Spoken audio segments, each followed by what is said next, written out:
Welcome back to the Rami V podcast. And how about the Mets? I mean, this team, whether it's Grimace, whether it's Pride Month, I don't know what it is, but this Mets team can't lose. I'm excited about it. I'm fired up about it, but we'll have plenty of time to talk about it. For now, we're going to talk about the NBA Finals because guess what? After tonight, there's going to be plenty of time to talk everything baseball. So hopefully the Mets keep us interested. I was always interested. I myself was never out on the Mets. So all you people who were out on the Mets before now who are coming crawling back, first of all, that's your right. There's no rules of fandom. You could trash them and then come crawling back. I won't blame you. I get it. When they were playing poorly, you were mad. Now that they're playing well, you're excited. This shows you JD Martinez. That's why you go get him. This is why you don't give up on a season in May. Anyway, I was right. They were entertaining. Now, not only are they entertaining, they're actually winning baseball games. I've been on this all year. I told you so. I think they're going to keep it up. I think they're going to stay relevant. I think they make a wild card spot. I said that from before the season, and here we are talking Mets. I told you I wasn't going to talk Mets. There's going to be plenty of time to talk Mets. What we will talk about is the NBA Finals, which, all right, look, congrats to the Boston Celtics on winning the championship. Let's start there. Again, tip of the cap to the Boston Celtics. I don't love the Boston Celtics. It hurt my heart when I heard the Boston fans chanting KP. Like, because I love Kristaps Porzingis, but hearing Boston chant his name in a finals game, in a finals clinching game at home, that hurt. It was painful. And my apologies to NBA fans across the world, because honestly, the product was awful. And it's a combination of a few things. First of all, the playoffs were just non-competitive in weird ways. And in some series they were, some series they weren't. There was a ton of injuries. And now a 5-game NBA final series that didn't deliver at all. I tweeted out I was excited to watch Luka Doncic in the finals. We'll get to him in a second. It didn't deliver. This was not what you want from the NBA finals. It sucked. And part of it is also the product itself. And I don't even blame ESPN anymore. And I can't even say I blame the NBA. Basically, these TV rights deals are so abnormal, so huge, they have to squeeze in every possible last commercial spot just to justify spending that kind of money on the new TV deal. And we know ABC and ESPN and Disney are already buying into the new CBA contract with the NBA. So they have to load up all these commercial spots. They only get 5 final games. Of course, they're going to load up as many commercials as they can. And the product suffers because of it. But hey, the league knows what they're charging. They want to make their money. They know what they have to pay the players. Now they have to charge that to the TV rights deals. TNT, think about it. The only people who didn't conform to these commercials and let their guys talk, they're now losing the NBA rights because they're not going to have enough money to pay for it. Don't you think that has something to do with the commercials and the allotted time spots? I don't know. I know nothing. I'm not a TV executive, but I know basic math. It makes sense to me. And so ESPN and even NBC, we're all looking forward to see NBC, right? When it comes back and Bell Ball Rock, or whatever it's called. God, I can't believe I screwed it up because I can't even think of it right now. Round Ball Rock. Oh. So when the music hits and it's going to be awesome, I can't wait. But guess what? They're going to be loaded up with commercial spots also because they're getting back in the live rights game. And guess what the live rights game is? It's live commercial spots like no other. There's no other type of ad placement, no other type of thing you can charge ads for like live content, and specifically live sports in a world where live content is constantly being diminished. The last live content we have left is sports. Wow. I'm going on I have so many notes, I promise you. I usually freestyle a lot of these. I don't take a ton of notes. I took a ton of notes today, and I haven't even touched on them. Talked about the Mets, and I'm going on a rant about the live rights deal. But my point is, stop blaming ABC. Like, their product is bad, and they had to fire Van Gundy, JVG, A, because he was bashing the league, and they didn't want to upset the league before new negotiations. B, because he was expensive, and they can't pay him that kind of money right before they're going to have to pay for the new rights. I blame the league, but I don't even blame the league because, of course, they want to make their money. Everyone's trying to make the most money possible, and the product's suffering because of it. So all around bad job by everyone. And the losers, the biggest losers in all this, are us, the fans. But hey, we're the sheep. We're gonna keep watching. We're gonna keep coming back for more, and that's why there's no incentive to change. The NFL is king though, and they can do whatever they want to us, and we'll keep coming back. I can't wait for football. If you want to hear my full thoughts on the Jets and what a disaster that is, tune in to the Believe in Jets podcast. which is the podcast I host with Bilal Powell. I did 2 episodes already on the Aaron Rodgers saga. Oh, and now Hassan Reddick apparently lied to the Jets. We'll talk about that at some point, because what else is new? The Jets, it's a shit show, to say the very least. To the NBA Finals. By the way, one last thing about the TV call, because Mike Breen is incredible, and I don't take it for granted that I get to hear Mike Breen. So while I didn't enjoy the finals, while the game tonight was a blowout, while most of the games weren't close, 4, I should say, of the 5 games was one close game. 4 of the 5 games were non-competitive, pretty much. I don't take for granted to listen to Mike Breen, to hear him call bang, and it's the bang on the call at the end of the first half, the Peyton Pritchard 3. It's not the bang is the payoff. It's the prep that Mike Breen puts into it.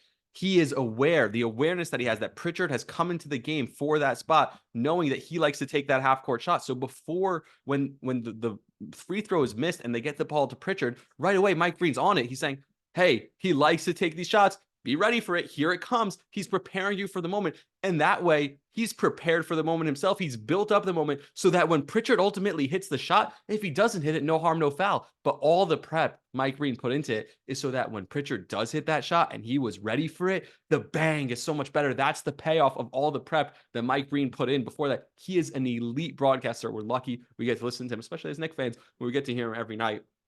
And I don't take that for granted, because we're not going to hear him for the next few months unless SNY wants to let him, or us at Odyssey want to let him slide into the booth. He said he wants to call a Met game.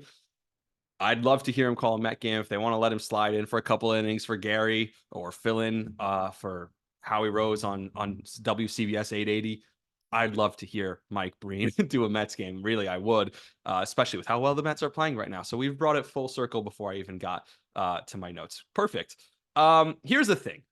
After an NBA Finals, after a championship in any sport, the hot take machines come out. Everyone overreacts. We're going to hear all the talking heads tomorrow morning talk about this happened and that happened, all these different things.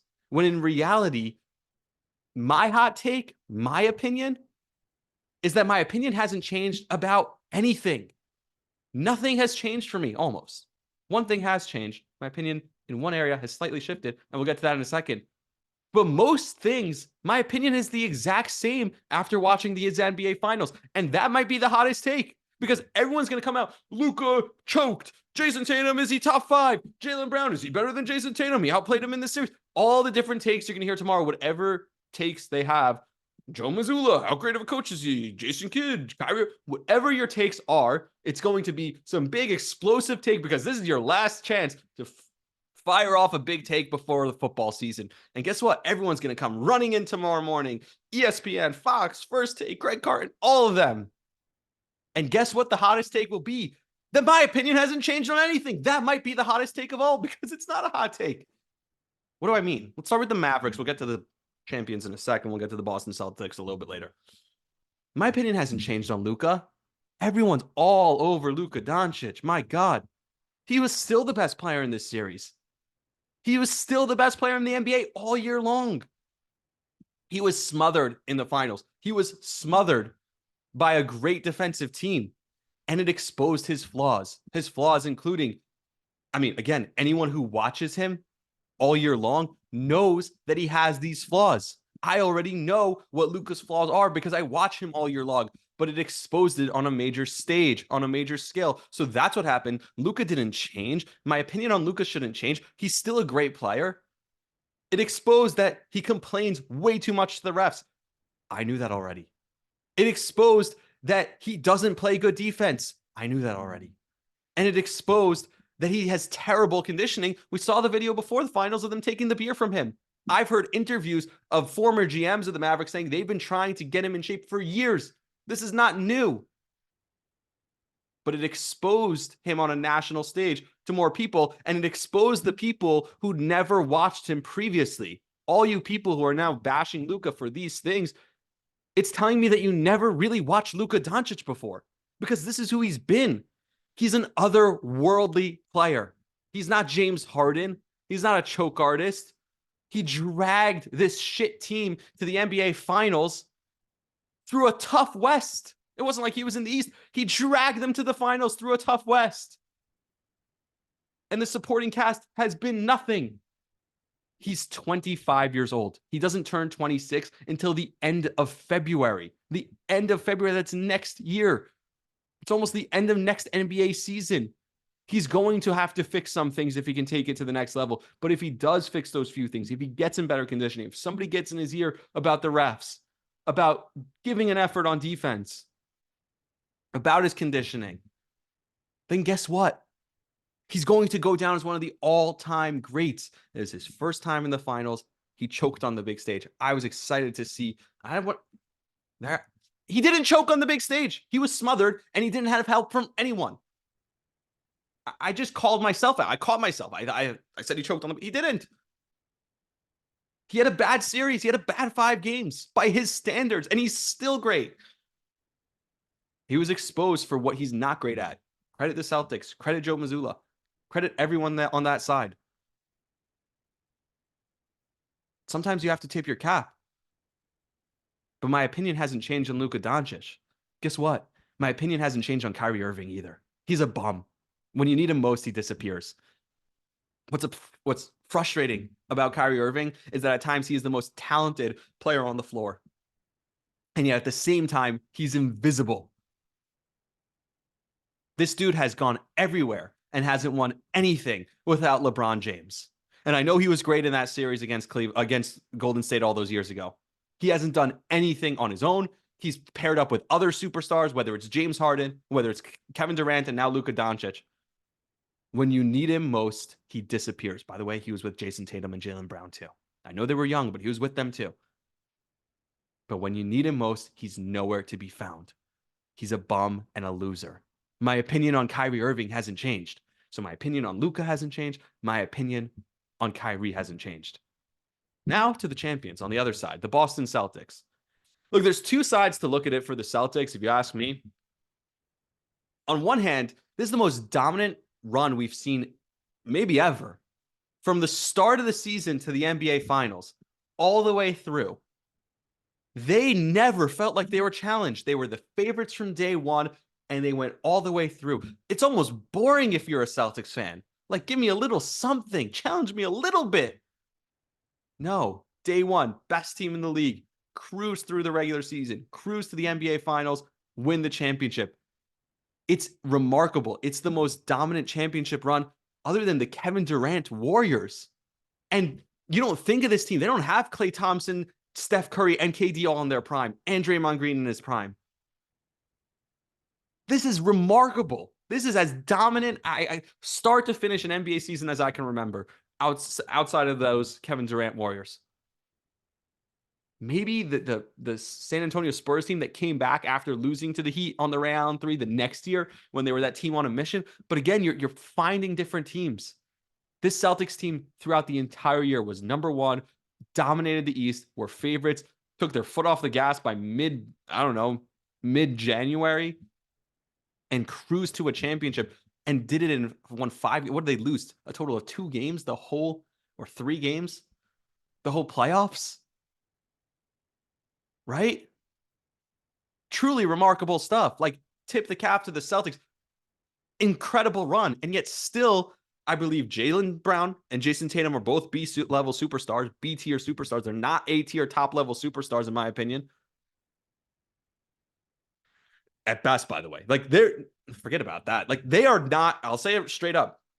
Jaylen Brown and Jason Tatum, they are not A-level superstars. They're B-level superstars. I still believe that. This team is extremely flawed. They settled for way too many threes. When things got tough, I don't trust this team. I think they're mentally weak. I think they're outcoached. So while this might be the most dominant championship ever, this could simultaneously be the weakest championship ever.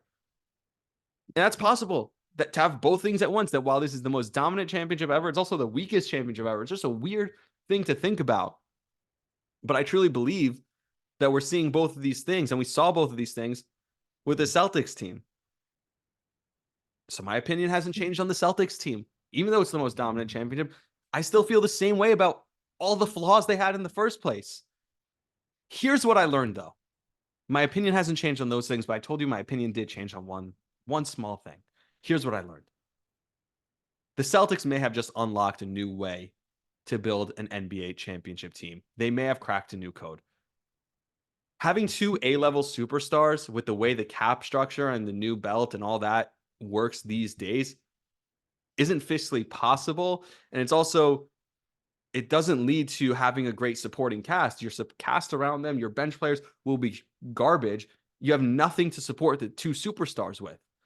It doesn't work anymore. It's not going to work moving forward.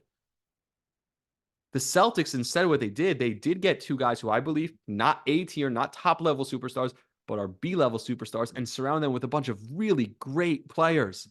And you know how they won? They won with depth. They won with defense. They won with grit. They won with hustle. And guess what? It's a copycat league. We're going to see teams start to copy the Celtics. This is going to be the blueprint. This is going to be the model that people follow. And there's one team in the league that's already well on their way to doing that. There's one team that already has that top of the second tier superstar, not quite the top level, but top of the second tier, very, very top of the second tier. And just a bunch of great, gritty, deep players to go with him, to go around him. Any guesses who that might be? They're already on their way. And I believe, had they been healthy this year, they were probably competing for the championship. After everything I've seen, I think this team could have competed for the championship. And that's the New York Knicks. A healthy Knicks team is well on their way to already building the Boston model, already building what the Celtics did. Whether it's Julius Randle or someone else in that spot, but it's all those great depth pieces of Hart and OG and Bogdanovich, DiVincenzo, Jalen Brunson, who's that maybe the bottom of the top tier of superstar, maybe the top of the second tier. Julius Randle, who's a star to go along with him, but not a superstar, not quite a superstar. And just Deuce McBride, all these good Isaiah Hartenstein, Mitchell Robinson. You're telling me that team couldn't have competed with the Celtics team? I think they would have given the Celtics as good a shot as anyone. I really think so, healthy. And so the Knicks, you got to be excited. You got to be ecstatic if you're a Knicks fan. Smothering defense, rebounding, heart, grit. That's how they play basketball. They're going to keep playing like that, and they're going to keep building. They're just getting started, and they're building it the right way. They're building it the way the league is moving. You don't want to be building in the past trying to accumulate old superstars and put them together. How's that working for you, Phoenix, LA? It's not. What the Celtics just did, that's going to be the future. That's going to be the new model. And the Knicks are already on their way. Their time is coming. The New York Knicks, their time is coming. Believe it. So I pulled this all together into a New York sports content and New York sports, I guess, podcast and show for you.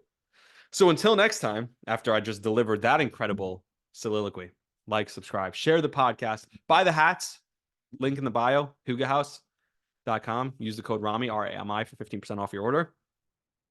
It's funny, the second time today, I saw someone wearing the exact same Huga House hat that I have. We were both wearing it. He saw me in the street in the city and he pointed at me. He tipped his cap, pointed at me. It was actually a cool moment. So shout out that guy. We didn't say a word to each other. I don't know his name. I don't know. It was on the Upper West Side. Tipped the cap, point. I nodded back at him, tipped the cap. It's a pretty cool moment. Second time I've seen a guy wearing the exact same hat. All right, like, subscribe, share the podcast if you wanted the hat. Again, code, link in the description. Code Rami. Share the podcast till next time. I will see you all. Appreciate you all for listening. Let's go Knicks. See ya.